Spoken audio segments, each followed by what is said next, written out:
How's it going, guys? Kyle with Dirt Bike Channel here. We've got a flat on this front tire. This is Tyler's bike. He's running tubeless on this. And what we want to demonstrate here is how to fix a flat when you're running tubeless.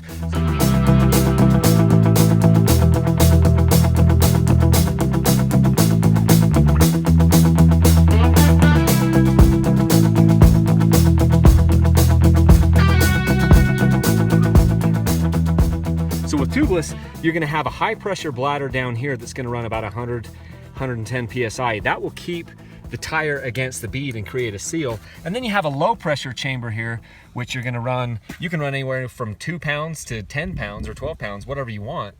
Some of the time though, you can get an actual puncture wound in your tire though. And you can see here, we found the hole, and now Tyler's going to use this tool to ream out the hole here a little bit. Now, this is something that I don't do all the time. Do you do this all the time, Tyler? Do you always ream out? Just to kind of get this gives you a good idea how big the hole is, or yeah. See, that's a big tear. See, and I saw you put rubber cement on there. Yeah, just to get some in there, because helps, you know, kind of clean when you pull that out. You can clean the dirt out and get some rubber cement in there to help with the installation of the. To help the plugs. And plugs, we'll put some rubber cement on the plugs. So this one's wide.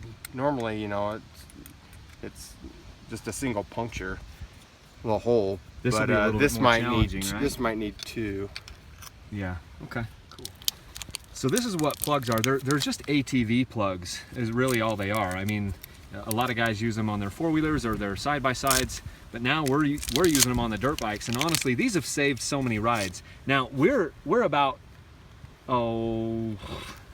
really only about 8 to 10 miles from the truck, but it's a very grueling, hard, downhill, nasty 8 miles. So with this, you can run this tire flat. Where it's got the tubeless, you can totally run it flat. I've done it before. It's just not as comfortable to do it, and your tire won't perform as well. So Tyler's gonna get, and what he's doing is you stick your plug through the end of this tool, and you'll notice the tool has a little bit of it's got a little bit of a break right here, so that he can then, the plug will go in like this, and then he'll be able to pull. So you just twist and pull it out. Should hold. This is kind of a big. So I've sometimes put rubber cement actually on the plug. Yeah, and you. So, because he did put some rubber cement in the hole, but he'll put a little bit more rubber cement these on the plug. These things are sticky, and sometimes it's hard to get it in. There. All right. And one of the things he wants to do is when he puts that in, he doesn't want to go in too deep because he's got the tubeless bladder down in there, and so you notice he kind of went in on an angle, and then he just both of those side by side, that filled that plug. Yeah, so that was the way that you line that up. I liked that because you put that in where it was in line with the way that the slit was. So now what we'll do is we'll put some air in it and see, and that might just take care of our problem right there. Yeah, that should do it. Literally, guys, we've been here for 5 minutes, and it's quite possible that we've completely fixed this tire. And if this holds air right now, I wouldn't hesitate to run this until the tire is essentially worn out. Yep. What would you say? Yeah, I've run tires with multiple plugs in them before for the life of the tire and never had a problem. So. Sweet, we'll put some air in this. So what's this pump you're using here, Tyler? Just a small hand pump, probably for a mountain bike or something. The reason I got it is because it's important that if you're going to run tubeless, you need a pump that not only does the low pressure, but you have to have a pump that can do at least 100 psi for the high pressure. So a lot of bicycle pumps, you know, will do one or the other. Well, this one I found does both because it's dual action, and so I think you actually even have a better one. I have a dual action one as well, and you know what? Tubeless actually makes a pump that they sell. And I'll have to roll in the footage of some of those because that pump works exceptionally well too. In fact, it's very, very similar to the one that Tyler has here. But as I'm pumping it up, I'm probably close to 5 or so PSI now. There's no bubbling or leaking coming out of that plug. So they seal really well. It's such an easy fix, guys. We've done it multiple times.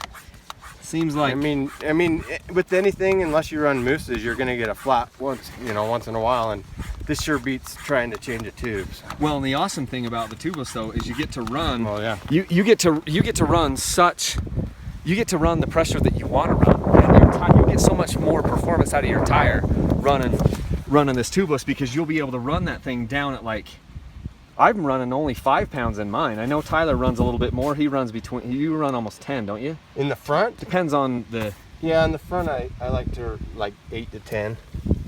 Yeah, so just a little bit more and we're good to go. Yeah, it's holding. Awesome. So this is the pump that Tyler is using today.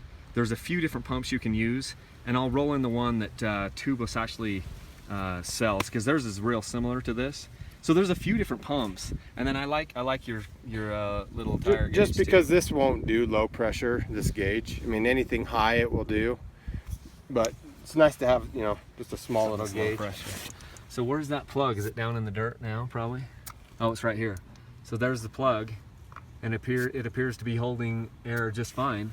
Yep. So we're gonna take it back. And honestly, guys, total time that we've been sitting here, even to try to film this thing, probably took us about 7 minutes, and we're ready to go again. So tubeless is the bomb, and that's how easy it is to plug a tire, guys. It is so much easier than fixing a flat on a tube. So anyway, take her easy.